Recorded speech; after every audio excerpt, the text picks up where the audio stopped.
ഇനിയിപ്പോൾ നമുക്കൊപ്പം ചേരാൻ പോകുന്നത് ഹാഷ്മി താജ് ഇബ്രാഹിമാണ്. ഹാഷ്മിക്ക് കേൾക്കാൻ കഴിയുമെങ്കിൽ ഏറ്റവും ഈ 4 സ്ക്രീനിൽ 4 ക്യാമറയിലൂടെ ഇപ്പോൾ മേഘക്കീറുകൾക്കിടയിൽ നിന്നുള്ള ക്യാമറകൾ ഉൾപ്പെടെ 4 ക്യാമറകളിലൂടെ മനോഹരമായ പകിട്ടാർന്ന ദൃശ്യങ്ങൾ പ്രേക്ഷകരിലേക്ക് ഇപ്പോൾ എത്തിക്കൊണ്ടിരിക്കുകയാണ്.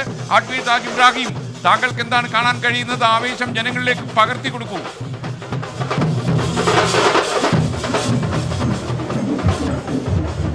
ജനാധിപത്യത്തിന്റെ മാമഹോത്സവം. പാലക്കാട് ആര് ജയിക്കട്ടെ, പാലക്കാട് ആര് 2ാം സ്ഥാനത്തോ 3ാം സ്ഥാനത്തോ ആവട്ടെ, പക്ഷെ ഇവിടെ പാലക്കാട് നമ്മൾ കാണുന്നത് ഒരു ജനാധിപത്യ വിശ്വാസിക്ക് ഏറ്റവും കൂടുതൽ സന്തോഷമുണ്ടാകുന്ന ജനാധിപത്യത്തിന്റെ മാമഹോത്സവം നടക്കുകയാണ്. ഇവിടെ ജനാധിപത്യത്തിന്റെ പെരുങ്കളിയാട്ടം നടക്കുന്നു. ഇവിടെ ജനാധിപത്യത്തിന്റെ ഒരു വലിയ മഹാസമുദ്രം, ഒരു വലിയ ആൾ സമുദ്രം ഇങ്ങോട്ടേക്ക് ഒഴുകിയെത്തുകയാണ്. അല്പസമയത്തിനും UDF-ന്റെയും LDF-ന്റെയും ഇന്ത്യയുടെയും റോഡ് ഷോ കൂടി ഇങ്ങോട്ട് എത്തിച്ചേരുമ്പോഴേക്കും ഇവിടെ ഒരു അലകടലാകും. അലകടൽ എന്ന് പറഞ്ഞാൽ അസാധ്യമായ വലിയ കടലാകും. ആ കടലിൽ ആവേശം അങ്ങനെ കൊട്ടിക്കയറി 5 മണി 6 മണിയാകുമ്പോഴേക്കും അത് പയ്യെ നിശബ്ദമാകും. എന്തായാലും ആ സമയം വരെ രാഷ്ട്രീയ പാർട്ടികൾക്ക് ഇത് ശക്തി പ്രകടനത്തിന്റെ വേദിയാണ്. രാഷ്ട്രീയ പാർട്ടികൾക്ക് ഇത് നോക്കൂ പാലക്കാട്ടുകാരെ, ഞങ്ങളുടെ സ്ഥാനാർത്ഥിക്ക് വോട്ട് ചെയ്യൂ എന്ന് പ്രഖ്യാപിക്കാനുള്ള ഒരു ശക്തി പ്രകടനത്തിന്റെ വേദി കൂടിയാണ്.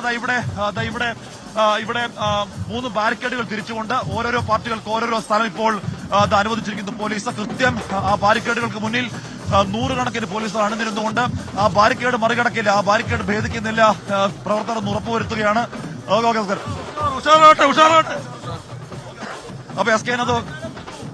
അപ്പൊ ഉറപ്പായും അത് വേണം. കാര്യം ഇത്രത്തോളം പവർ പാക്കഡായി, ഇത്രത്തോളം രാഷ്ട്രീയമായി ചാർജറായി നിൽക്കുന്ന പ്രവർത്തകരാണ്.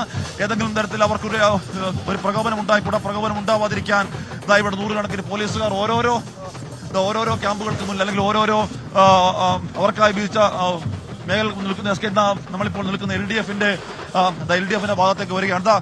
റോഡ് ഷോ എപ്പോഴത്തേക്ക് വരും? അല്പസമയത്തിലെത്തും. എന്താ പ്രതീക്ഷ? നല്ല വിജയത്തിൽ ജയിക്കും.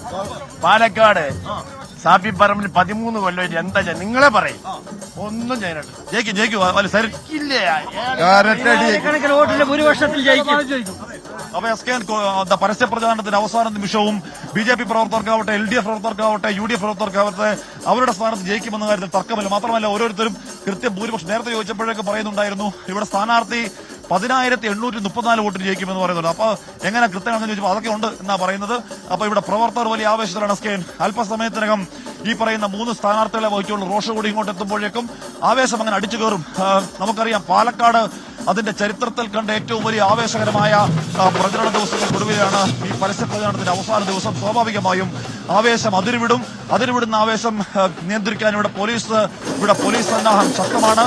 ഇവിടെ മേലാമുറിയിൽ നിന്നാണ് BJP-യുടെ റോഡ് ഷോ അല്പസമയം മുമ്പ് തുടങ്ങിയത്. UDF-ന്റെ റോഡ് ഷോ തുടങ്ങി പകുതിയോളം എത്തിയിരിക്കുന്നു.